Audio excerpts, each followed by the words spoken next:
guys, it's Bassmaster Cody, and I'm here to tell you about all the good bait, lures, about everything we use that works. This is a spinnerbait. This is not the best spinnerbait we have because we lost the other ones, and this one doesn't have a trailer hook attached. The reason a trailer hook comes in handy is because the skirt's right here. A lot of times the bass only hit the skirts, but they don't hit the hook. That's right there. If there's a trailer hook attached, which just links down here, the chances of the bass to hit, you catch more fish.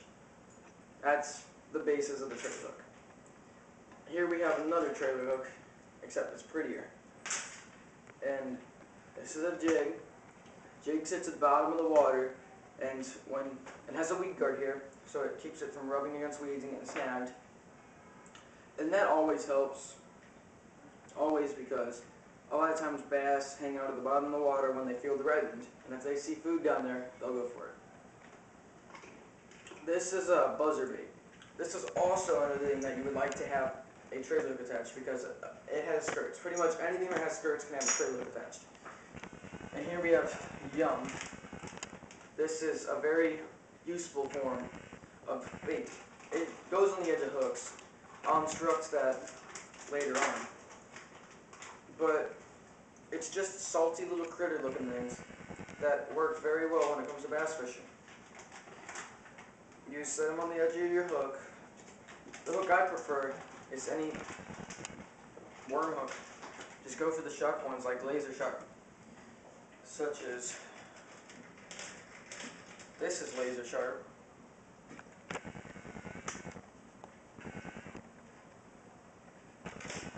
And this is Eagle Claw.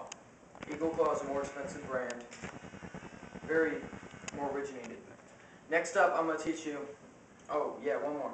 This is just like the Yum, except it's lubricated for swimming through the water fast, and the hook's hidden in its belly, just like a gutted minnow. When we use our worm hooks, we normally set this on a Texas rig.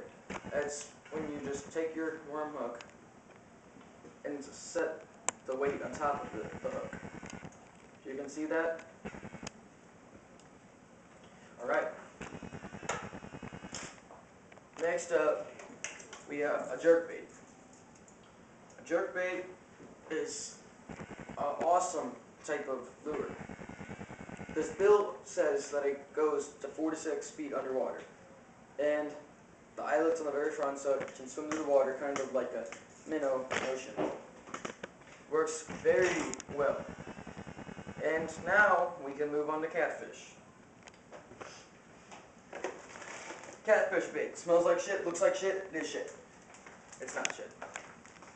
You can smell that. You probably can't through a camera, but it smells pretty horrible from over here. It's king cat. Works very well in the water. And what we can use for this is basic hook like that, bass hook. I prefer triple hook.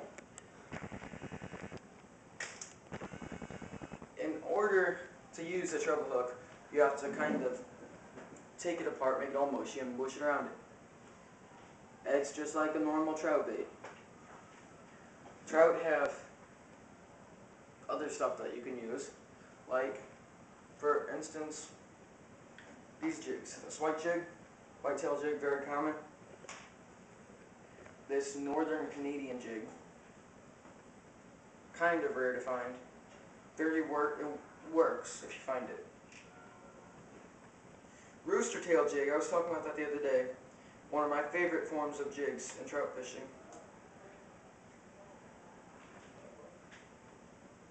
A very skilled type of lure. And back to the yellow. And another, this is a southern jig, hillbilly jig if you will. Also works very well. Those are common names that we call them in Missouri. Rooster tail's national name. It works very well. Moving on. We have to have poles in order to fish. And we had our spinnerbait. Works with your bait caster. does. Then you have your buzzer bait. You need a faster bait caster than what I have in order to use it. I use it with my catfish pole. My catfish pole has 5 revolutions per spin. And I'll show you my poles. Let me store this away real quick. First off, the gigantic newest edition pole. It's a Zebco Predator. You can see it has a fairly large reel. Very nice design on it. Longer stock for casting. Bigger eyelets means you can't use it with a bait caster. The bait caster, you can determine that this is a bait caster rod by the smaller eyelets going throughout the pole.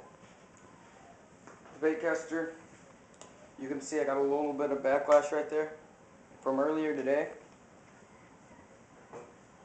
And whenever we come to tying our hooks, like Brent was showing us earlier, we clip it with fingernail clippers. And this is the other catfish hook I was trying to show you earlier.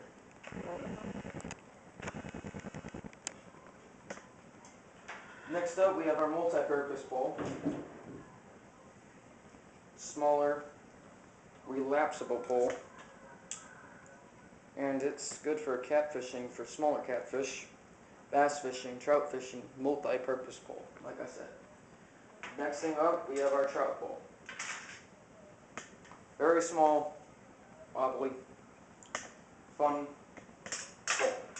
A reason it does not have a reel cast is because different reels can be used for this type of pole, because other types of poles are designed differently. I have 2 different microspin poles that I use. One's for crappie and one's for trout. And this is the trout reel. And this is your annual crappie reel. Closed face and spinning ring.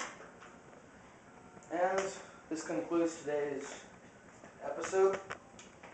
Come back tomorrow, and thanks for watching Bassmaster Cody.